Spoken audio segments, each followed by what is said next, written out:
All content is publicly sourced and used under the USA Fair Use and UK Fair Dealing Guidelines. The things I say are strictly my opinion.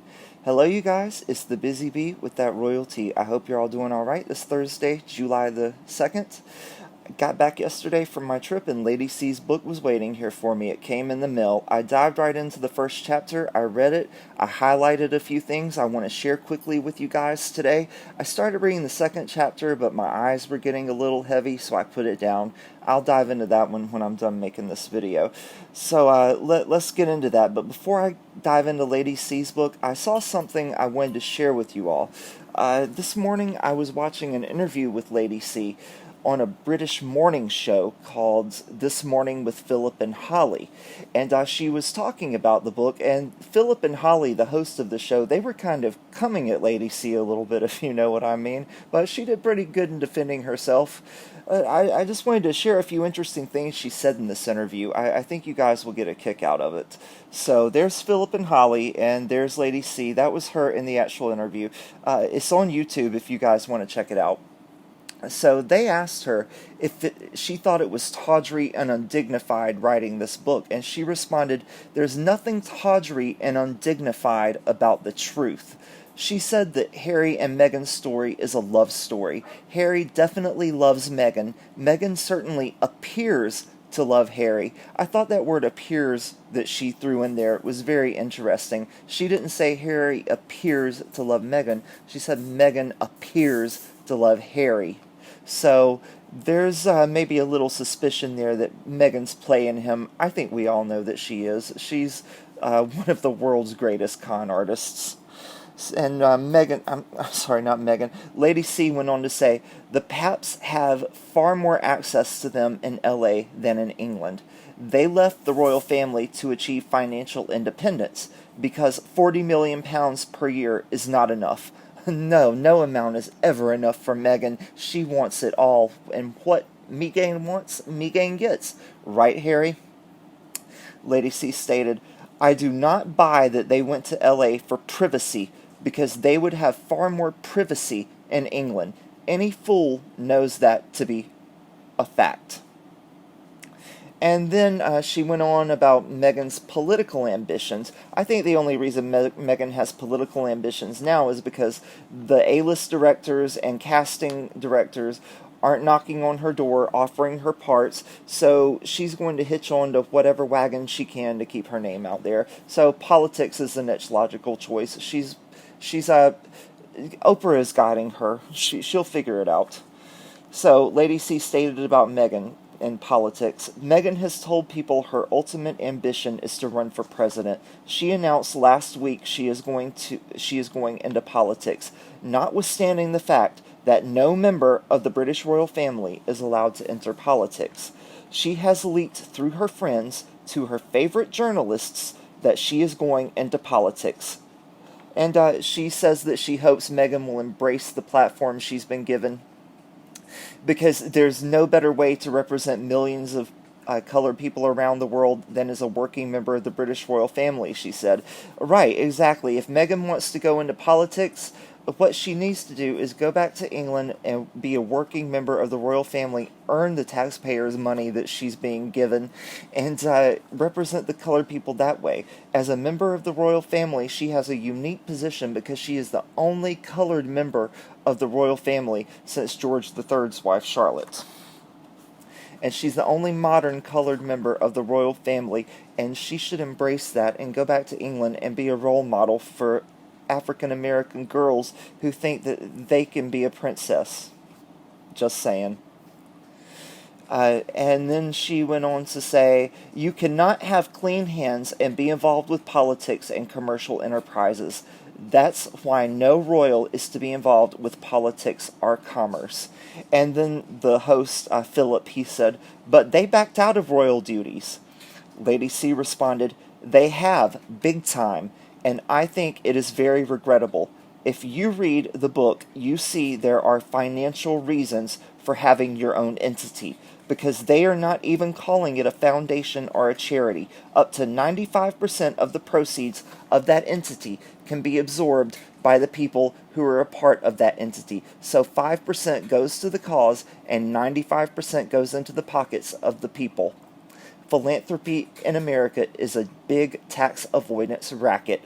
Well, she was hanging out with Hillary, allegedly, at Frogmore Cottage, so Hillary taught her all the ins and outs of embezzling for a charity, because Hillary and Bill are an expert at it. They've been doing it for years. Okay, you guys, I just wanted to share that. Now we'll get into Lady C's book. I just have a couple of things from the first chapter I want to share with you. Now, I'll just break the first chapter, my review of it, into two parts. This will be the first part. So, at the beginning of chapter 1, she states about Meghan's wedding dress. Meghan is trying to make a statement with it. She described the wedding dress. So, it's white silk designed by Claire Waite Keller of Givenchy. A bow-tie neckline, of course. We all know that's Meghan's favorite. We see it there. Okay. 3/4 length sleeves. A simple bodice and skirt, a veil 5 meters long, 3 meters wide, embroidered with her favorite flowers, the California poppy and the winter sweet, as well as 53 native flowers of the various Commonwealth countries. So Meghan was trying to signify a message with this dress, as every royal bride tries to signify a message with their dress. Meghan's message? Let me read to you what Lady C says her message was with her dress. It conveyed that she loved clothes, was a feminine woman despite her avowed feminism, and something of an impact specialist where presentation is concerned, but also that she was a thoughtful, considered, deliberate, and aware individual who would use traditions as and when they suited her, but was prepared to jettison them when they did not. Well, we know how Meghan is. She uses what she needs when she needs it, and when she's done, bam, you're out of the picture. Bye-bye, you've been markled. Okay, so... And the book states that the Queen was very surprised that Meghan chose to wear white, virginal white, because the custom would have been for her to wear something no lighter than cream. In royal circles, that would have been the tradition, because she was married and divorced. Well, the book says just once, but we all know it was probably 2 times before Harry, 2 husbands, Trevor and whoever the other one was, and the 2 or 3 babies she had before Archie, that 45-year-old washed-up actress. So the color of the dress was not the only surprise Meghan delivered on her wedding day. Right after the couple signs the register, they come out, the husband bows to the Queen, and the groom bows, and the bride curtsies. They both do that to the Queen. It's always been done. The book says that Princess Anne did it at both her weddings. Diana did it at hers, Princess Alexandra at hers, the Countess of Wessex, the Duchesses of York, Kent, and Cambridge all did it. But when Meghan rejoined the congregation, she did not do it. She passed right by the Queen, no curtsy. One of the guests at the chapel that day was quoted as saying, "No one could believe it. She walked out, sailed down the aisle with not so much as the merest bob in the direction of Her Majesty." It says that the Queen isn't on record as having made a comment or a complaint, but, quote, "she will have noticed. Everyone did." Of course she noticed. Of course she noticed. She's the only royal bride to fail to do that, and my money is on the fact that she did not do it on purpose, snubbing her nose at royal tradition, just like she did that day with the tights. Okay? And by the way, the book says that Princess Anne did it at both her weddings, the curtsy to the Queen. I remember the footage of Princess Anne at her first wedding, and I remember that was the deepest curtsy I have ever seen. So yes, she did. And the book says that the run-up to the wedding was filled with tantrums and scenes and demands, all for Meghan, but of course. And they were concealed from the public, although they were well known in court circles. And the book says that Meghan is self-possessed, she has a supreme self-belief, and she knows what she wants, and she sets about achieving it. Well, she certainly does. She wanted that prince, she got him. But when she was scheming to get Harry, she went to Africa, had the charitable pictures taken because she did her research. She wasn't dumb. She knew what she had to do to get her foot in that door. She knew he needed a mother figure, and she pretended to be the mother figure. She did whatever she had to do, the little scheming scammer. And it says that Meghan does not shy away from making demands, but that's what Harry adores about her. It says he loves her forthrightness. He admires the fact that she allows no one to prevail past her when she sets her mind to something, but she was unwittingly making waves in court circles with her behavior. And the book says that Harry should have nipped things in the bud, and it says that people did not admire her for her ballsiness, but began to resent her for what he and she might admire as forthrightness, but others deplored as being difficult, demanding, and brash. And besides that, Harry started throwing his weight around, playing the alpha male, protecting Meghan, and backing her up even when he knew that the most positive response would have been to have a quiet word with her instead of endlessly repeating the mantra, what Meghan wants, Meghan gets. And a case in point it gives of what Meghan wants, Meghan gets, is the whole issue with the tiara that Eugenie had already chosen and been promised. Poor Eugenie, she already moved back her wedding date because Meghan chose the wedding date of May 19th, incidentally the day that Anne Boleyn was executed, for her wedding, so Eugenie had to push her wedding back. So, because Harry takes precedence over her because he's higher in the pecking order, etc., etc. But anyway, Eugenie had been given her choice of tiaras, and she chose this tiara called the, where is it? A diamond, the emerald and diamond tiara. And Meghan wanted this tiara, though, but the Queen had already promised it to Eugenie. She'd already promised her the use of it, and there the matter should have rested, and would have, but Meghan decided that she wanted to wear the Grand Duchess Xenia's tiara at her wedding, and Harry, eager to fulfill her every wish, neglected to point out that she couldn't be lent something that his cousin had already been promised. You see, this tiara has a significant history. It belonged to the Grand Duchess Xenia of Russia, Tsar Nicholas II's elder sister, and it was purchased by Queen Mary, the current Queen's grandmother. So, Eugenie had chosen this to wear to her wedding before Meghan had gotten to choose a tiara. And so Meghan couldn't wear this tiara, and then a few months later, Eugenie show up at her wedding in the same tiara. No, that just wasn't going to happen. And, of course, there were other tiaras for Meghan to choose from. As the future wife of a second son of an heir presumptive, Meghan never had a choice of the truly spectacular jewels. Jewels are allocated according to precedence, and what a senior royal wears, a junior royal cannot. The book goes on to say that although Meghan did have a choice, no incoming bride can just scoop up whatever jewels she wants and wear them as if by right. She has no right to anything. All she can do is accept a loan, and alone, moreover, that means that the lower down the order of precedence she is, the more limited her choice. Meghan knows what suits her and works best as she presents the image she wants to purvey. She is not the daughter of an award-winning lighting engineer for nothing. So Meghan wanted this emerald and diamond tiara that Eugenie had already chosen because she thought it would make her look better, and it was more in line with the image that she wanted to present to the world because she knew so many people would be watching that day. But Meghan was, what, guys? Denied.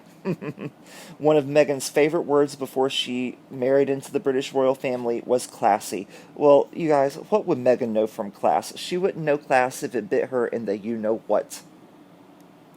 So it says that there is little doubt that the Grand Duchess Xenia's tiara appealed not only because it was more spectacular, but also because its history is more romantic and exotic.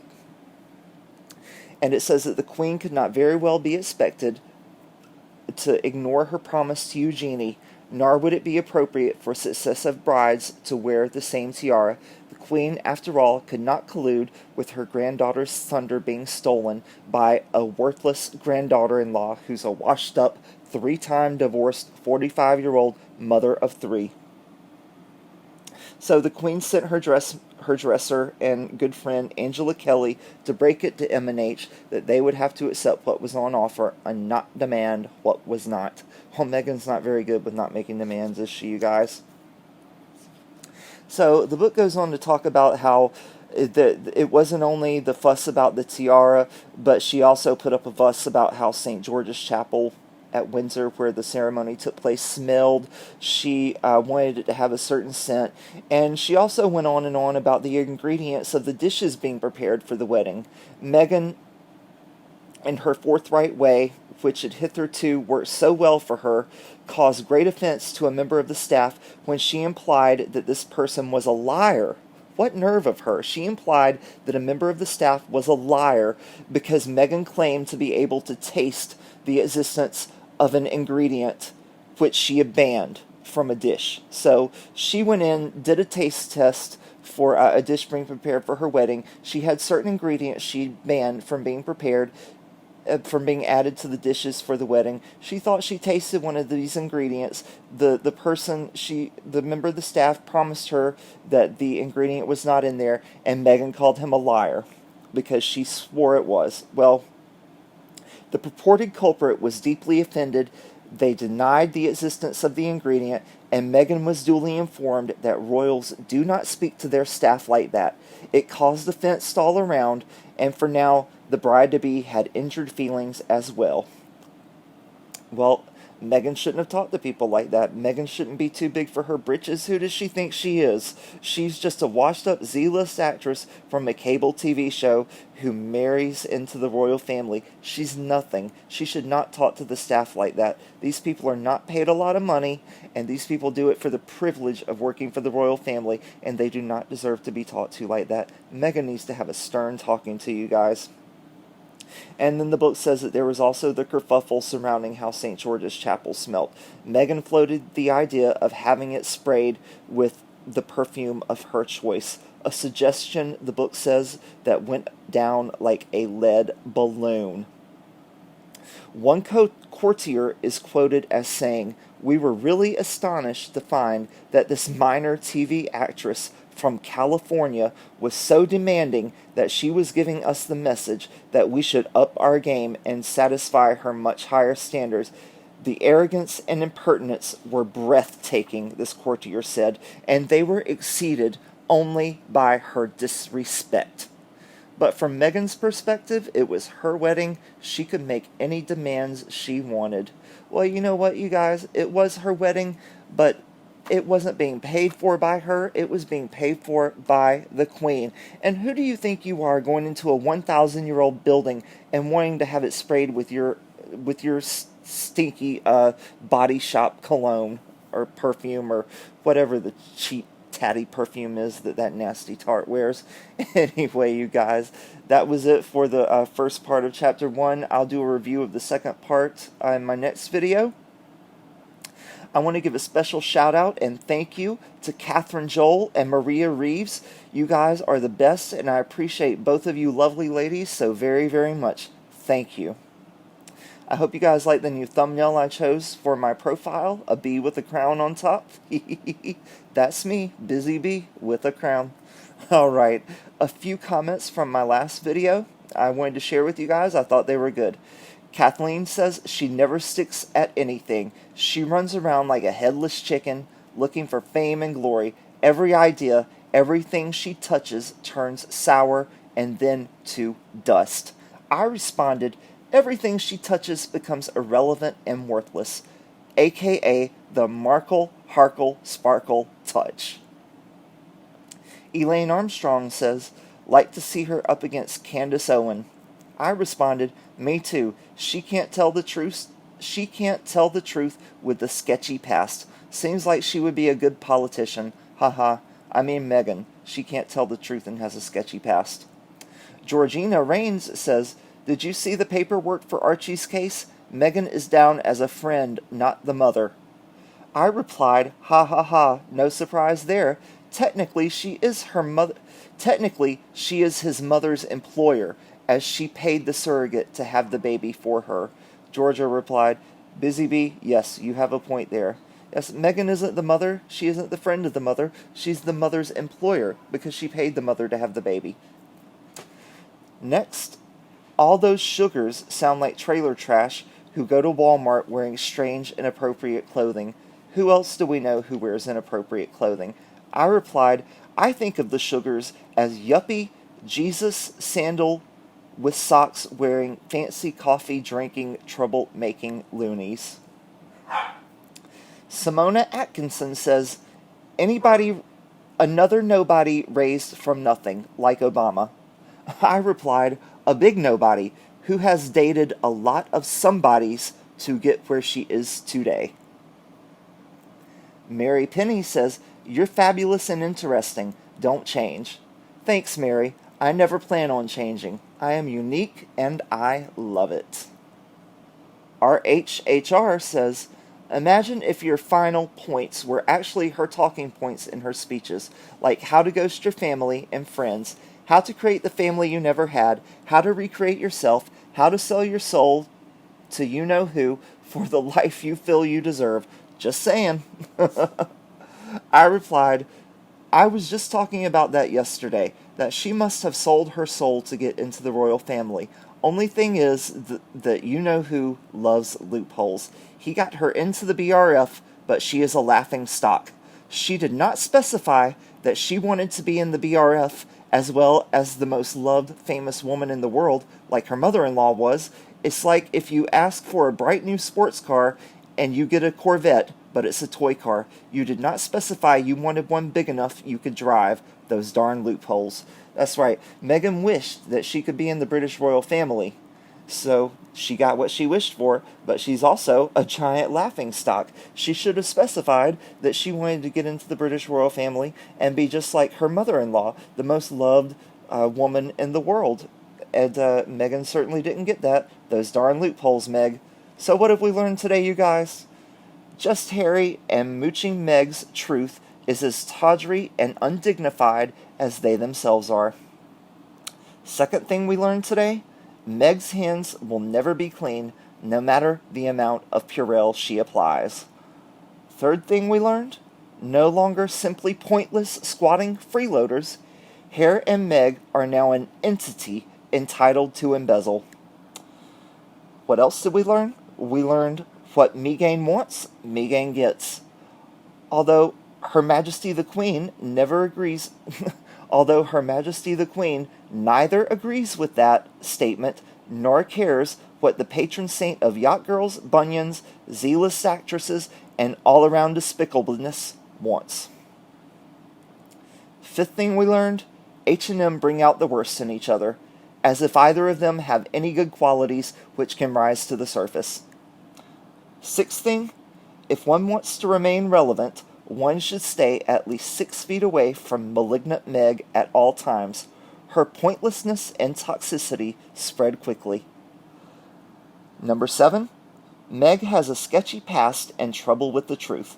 It seems she has all the right ingredients for a career in politics, except enough sugars to cast votes so she wins an election. Number 8, Meghan is actually the employer of Archie's mother, both technically and allegedly. Number 9, some think the sugars are as zany. Some think the sugars. Number 9, some think of the sugars as zany Walmart trolls. Others as ill-educated, wannabe yuppies who wear socks with their Jesus sandals. Number 10, Ms. Markle is a big nobody who has dated many male somebodies to get to be what she is today. An out-of-work, washed-up actress with zero talent who is totally irrelevant despite all of her best attempts. And the last thing we learned, Catherine Joel and Maria Reeves are the best and truly appreciated. Alright, you guys, if you would like to buy me a little greenery to ensure that I remain entertaining, witty, charismatic, and charming, or you would like to purchase a toy for my dogs, here's my PayPal info. And there's a picture of my cute little lovelies, Edward, Gemma, Valerie, and Myrtle. Tweet me, Here's my tweet information. And thank you so much for watching. Please like, subscribe, comment, share, and hit the notification button. Also, please tell your friends about me. You guys, I truly appreciate it. I'm trying to respond to all the comments I can. Thank you so much for taking the time to like, comment, share, and watch. Have a great rest of your day, guys. Bye-bye.